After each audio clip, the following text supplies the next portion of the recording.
Hi everybody, this is Judy at Judy in the Kitchen.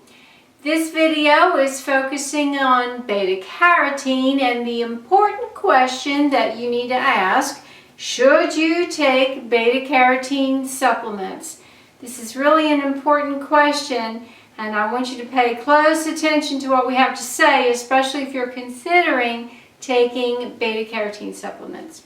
Now, we know that beta-carotene is converted in the body into vitamin A. So vitamin A supplements might contain preformed vitamin A, which is in the form of a retinol palmitate from animal foods or fish oils, or it might contain beta-carotene, or it might contain a combination of both, okay? So there could be three different ways that we can get supplements realizing basically the same thing. Any way you go, there should be a consideration for hypervitaminosis A, which is vitamin A toxicity. This is a possibility. It's a condition where a person has too much vitamin A stored up in the body. We do store vitamin A in the liver, okay? And it can happen when a person takes too many preformed vitamin A supplements. Okay, this would be from the animal sources. Or it can also happen if you routinely use some acne creams over a long period of time. There's a wide range of symptoms that you could possibly develop from having hypervitaminosis A or vitamin A toxicity. If you have taken a large dose of preformed vitamin A, that's from the animal sources, in a short period of time, the symptoms of vitamin A toxicity can include irritability, drowsiness, nausea, abdominal pain, a feeling of pressure on the brain, and vomiting.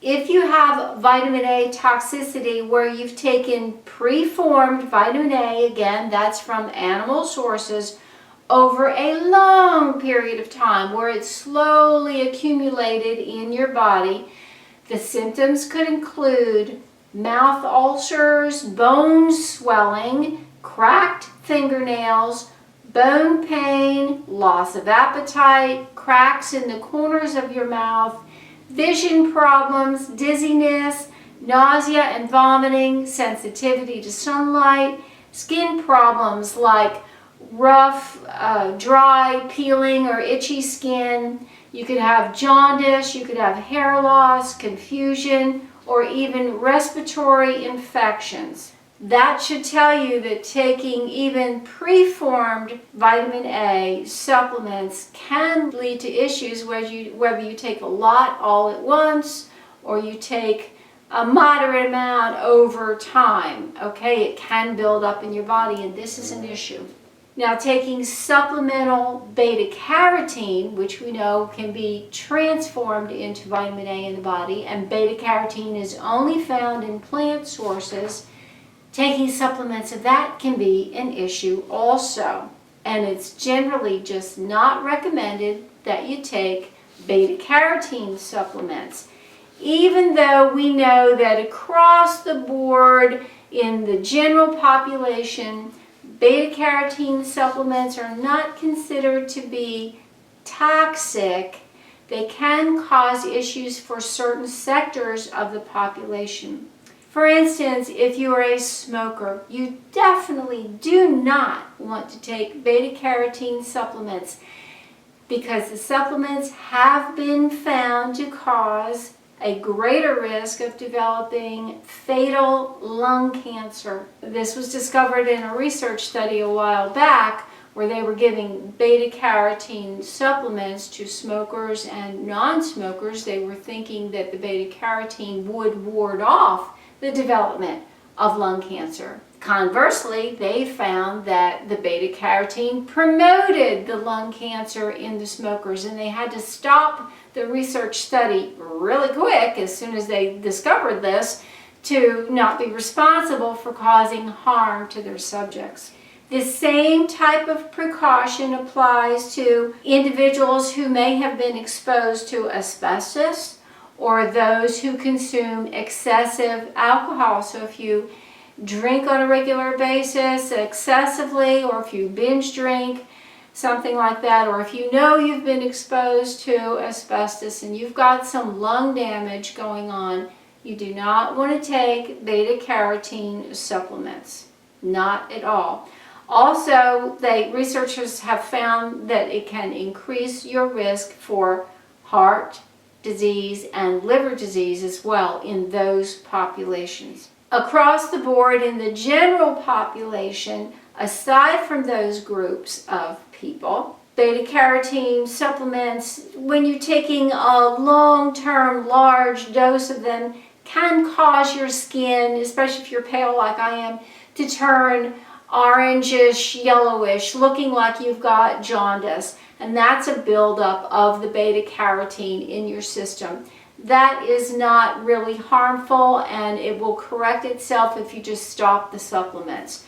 But know that beta-carotene supplements, as well as the preformed vitamin A supplements, are generally not recommended, especially the beta-carotene supplements. There was an interesting research study published in February of 1999 issue of Free Radical Research, and they found that the greatest antioxidant protection associated with beta-carotene was found in the amount of beta-carotene that you would normally get from foods.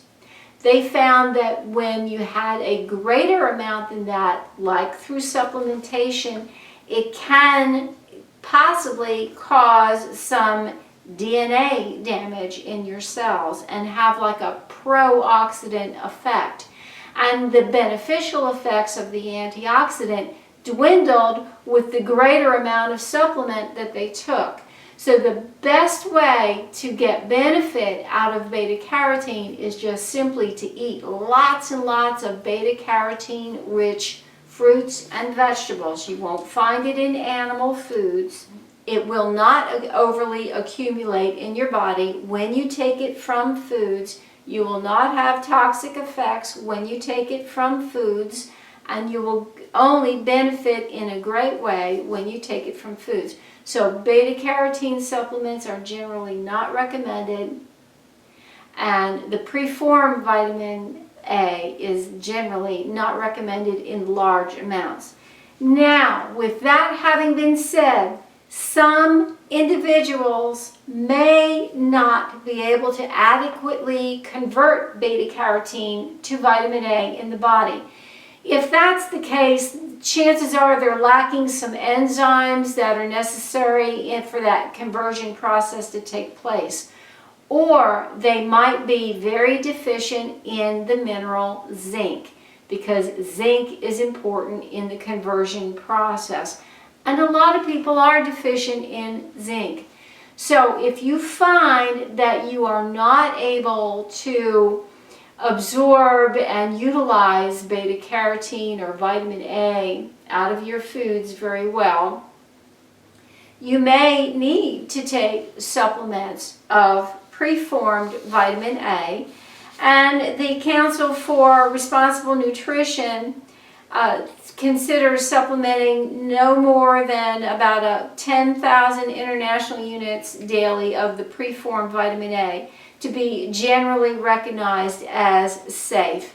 But I wouldn't do it unless you know that you're in that category where you really do need the vitamin A supplement. And at the same time, you might also check your zinc status to be sure that that's not the underlying problem that's causing you the inability to convert beta-carotene over to vitamin A in your body.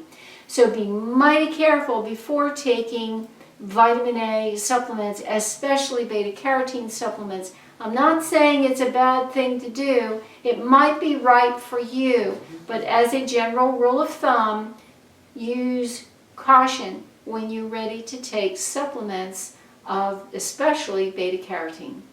I do hope this helps. Let me know if you have any questions or comments below. This is Judy at Judy in the Kitchen. Bye for now.